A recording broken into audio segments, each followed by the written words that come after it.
Welcome to our personal growth podcast. I'm your host, Vanessa Sanchez. Most people think personal growth means being positive all the time, chasing big goals, or fixing yourself overnight. But to me, that's not what it's about at all.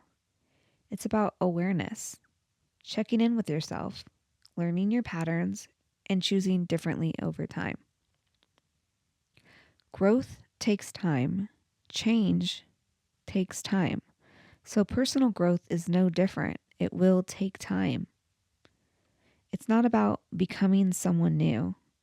It's about coming home to who you really are. It's about being able to live authentically as yourself. And self reflection can help that by making it a habit of just checking in with yourself. To me, self reflecting is really about asking, how am I playing a role in this situation? Because, whether we like to admit it or not, we all play a part to some degree. And that's okay, because just acknowledging that is where real growth starts. From my own self reflection, I've developed a philosophy and a solution based approach to personal growth. I've broken it down into what I would like to think as manageable steps so you can make steady progress without feeling overwhelmed, because this is something I really want to last over time in your life and really make an impact and let you see it over time that it does work. The first step is so much simpler than you think. It's about being curious about yourself and being present in your own life. We spend most of our lives on autopilot. It often becomes our default mode. When we're tired and stressed or overworked, our motivation starts to decrease. And autopilot, it can basically dominate more of our day than we realize or even willing to admit. This often can lead us feeling stuck or disconnected from ourselves and the people around us. Autopilot really sneaks up on us. We don't even realize that it's happening. Think about it. You wake up, you go through your morning routine, maybe you make a cup of coffee or tea, and then you head out the door. All of this without almost thinking of anything. Or you could even be driving somewhere and you realize you don't remember the route you took or if that light was even green. And it can also be something simple as scrolling on your phone when you think you only spent 30 minutes and it actually has been 3 hours. And you haven't been fully present at all because you're watching a show at the same time, right? This is where presence comes into play. Being fully present is noticing your surroundings, your body, your breath. It grounds you and it brings you back to yourself. So today, I want to challenge you to step out of autopilot and engage in some senses of yours by, taking a walk or taking a roll, whatever it is you do. Stretching because you've been staring at the computer all day. Just touch something tangible or take some deep breaths. Feel the air go in your nose and out your mouth. And it just helps bring you back into your body so you can be more aware and turn on that brain.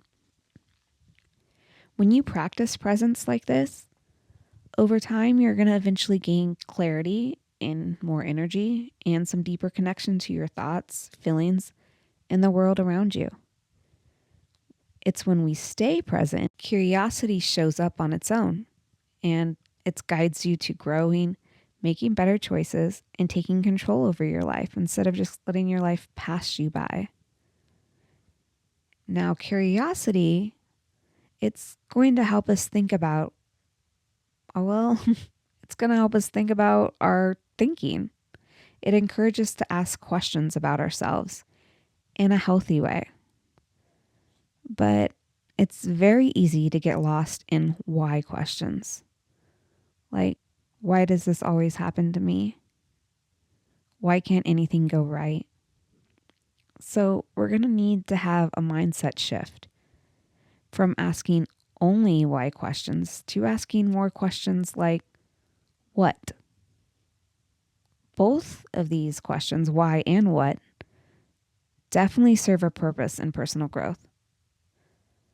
For example, self-reflection is healthy, but overthinking isn't. And my goal is to help you know when to look inward for the self-discovery and when to look outward for the lessons and actions that you can take to move forward. When it comes to asking ourselves questions, I like to think of why and what as serving two different purposes. Why questions to me are like internal. They help us uncover what is really behind our actions, like love, fear, jealousy. And when you understand your motives and emotions, it's really key to becoming more self-aware. I mean, we're going to explore that even more in a future episode, but for now, I'm just going to focus on how to move from why to what questions and to take action. But here's the thing. Getting stuck on why questions, it can lead to overthinking and dwelling on things that are beyond our control. And that's what I don't want you to do. And I think we often do is ask a lot of why questions that may not always have an answer for us. That's where what questions come in. What questions are what I like to think as external questions, more factual and action focused. They help us figure out lessons, understanding what's outside of our control, and deciding what steps we can take to move forward. Even though we can't control everything in our environment, which I know I wish I can control more as well, I do know that we can take intentional actions in order to shape our lives. And the trick is having balance and using these why questions to understand yourself and the what questions to create growth and real change. I know from personal experience because when I became paralyzed, I could have easily got stuck in asking, why did this happen to me? But instead, I had to allow myself to grieve and feel and not ignore or push away or run from what happened to me. Slowly over time, accepting the reality of being paralyzed, it gave me the space to ask, what? What can I do now? What can I focus on and move forward? This is the mindset that has helped me discover new passions and hobbies that I never could have imagined doing or enjoying doing. To start moving from why to what questions today, the first step you're going to have to do is notice when you're stuck in a why mindset. Asking questions like, why does this always happen? Why am I stuck in this situation again? I know you've asked yourself those questions.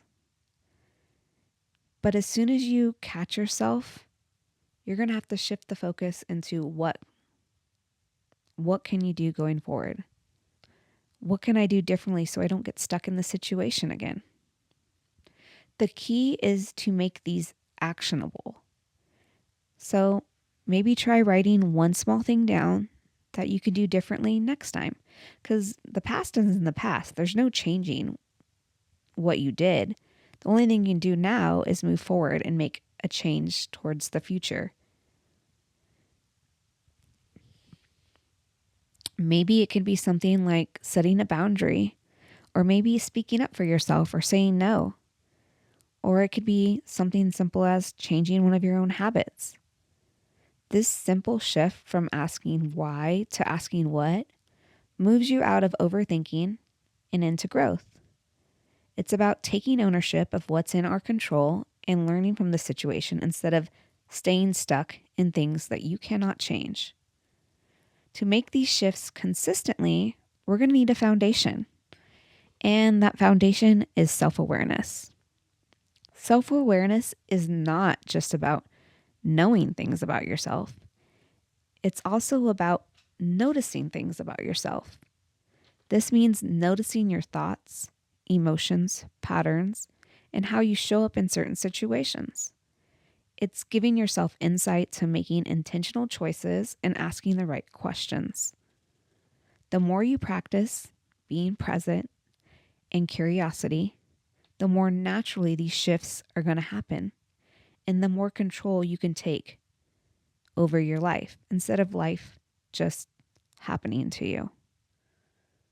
We're going to dive deeper into self-awareness in the next episode. So why don't you stay tuned and follow along so you can notice your patterns and turn them into consistent steps towards real growth.